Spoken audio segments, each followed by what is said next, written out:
Hello, what's up everybody? My name is Mike Brown, aka ReviewKingMB, and I am here to talk about the sequel of The Mummy. Yes, The Mummy Returns is a film that came out in the year 2001. It is once again directed by Stephen Sommers, and the plot is we meet Rick O'Connell, once again played by Brendan Fraser. He's with his now wife, Evelyn, who's Rachel Weisz, and the two of them, they have a son, and they're still going out there exploring and digging up these pyramids and finding out things that they probably shouldn't be finding out. And of course, somebody else digs up the mummy. Arnold Vosloo's character, they dig him up, they set him free, they let him loose. Why? I don't know why they do it. But once the mummy is out, he once again wants to take over, destroy the world, until another threat comes into play, who is, well, the Scorpion King. Now, what I think of The Mummy Returns is, I think this movie is just okay. Honestly, I don't know. I remember seeing this as a kid and liking it more back then. I do like the fact that we're following the same characters, Rick and Evelyn. I like Brendan Fraser and Rachel Weisz. I think they have good chemistry. I think even more so in this movie, they seem like they're more in love. And I just like the fact, too, that they have a son. I do like the fact that we're a few years removed to the point where they have like a 10-year-old son. Just that they're that far in this stage in their life. I like that. However, the son, Alex, is an asshole. I got very sick of him, very annoyed with him. He was just very annoying. I know that he's supposed to have some characteristics of Rick, so he is very much wanting to go out there and find things himself and dig things up. But it's just right from the first scene with him, following his father through the caves. Oh, I want to come along. I want to touch this. I want to touch that. I'm like, shut the fuck up, kid. And second of all, why are these parents bringing this kid along for every one of their adventures? Leave him at the house. Have the brother watch him.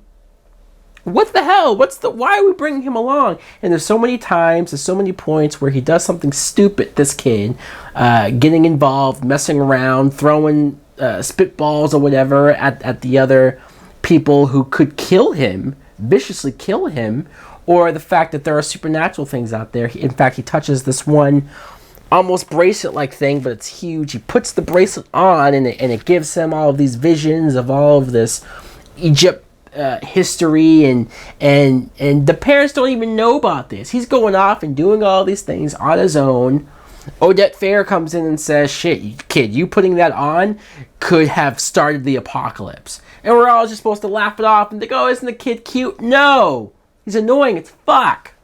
So I honestly didn't care when he got kidnapped. I did think the plot, when you got to the point where Evelyn got kidnapped, the wife, it's like, well, she got kidnapped in the first movie, and right at the beginning of this movie, she gets kidnapped. Now, luckily, they catch her, they get her, and get out of there, but then right from there, the son gets kidnapped, and it's like, really? We're hell-bent on doing this kidnapping plot that it's just like, can we just have a straightforward plot that doesn't involve all of this stuff?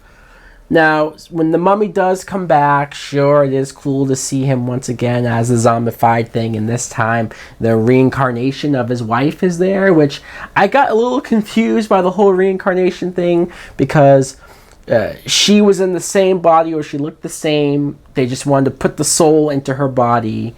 But then even Rachel Weisz, like her character, supposedly was reincarnated from some other princess character, and I'm like, what? Really? Huh? Anyways, I will say this. The special effects for this movie, the first movie I thought was better, which is weird to say because this film is 2 years later, so you would think that the effects would be better. But, I mean, there's one giant effect that I'm going to get to. But even just the effect of them being chased by the giant water monster, like the big face, just like in the first movie with the sand monster in the mouth, and that was creepy as hell, and it looked good.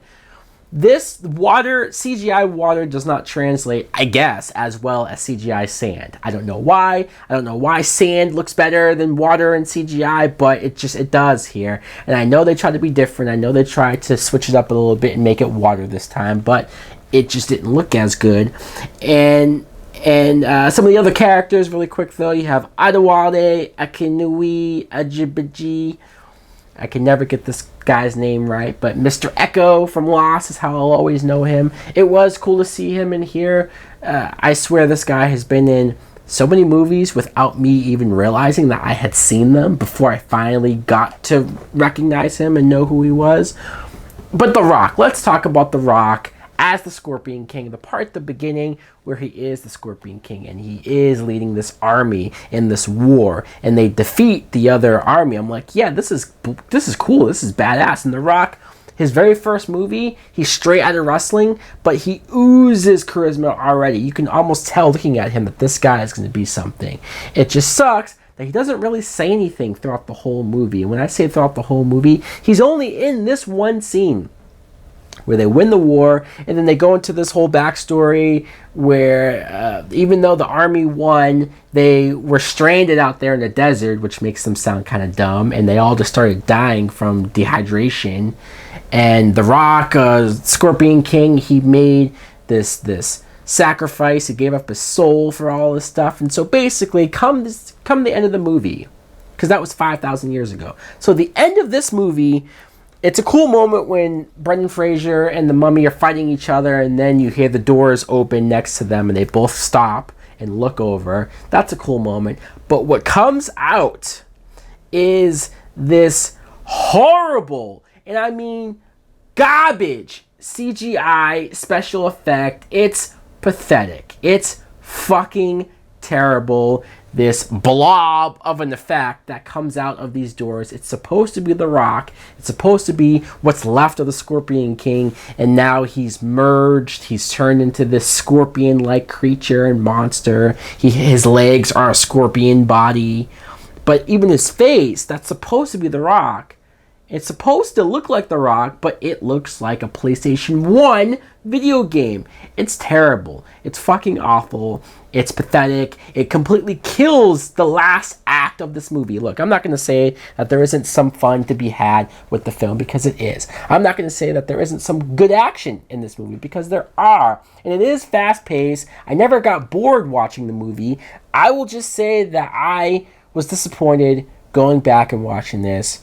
I just think that they misused The Rock in so many ways. That effect with him just makes whoever the visual effects team for this movie, whatever the reason was, if the movie was rushed, or if they didn't have time, or if they just suck that bad making special effects, this was disappointing. It was disappointing. I did like Rachel Weisz and how she was a stronger character and she took care of herself in certain scenes, fighting people off, but that's why I say The Mummy Returns is just okay. It could have been good. It could have been great. It could have been awesome.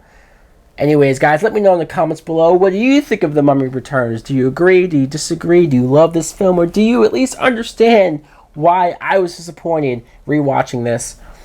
Thanks for watching. Like, comment, subscribe. Later.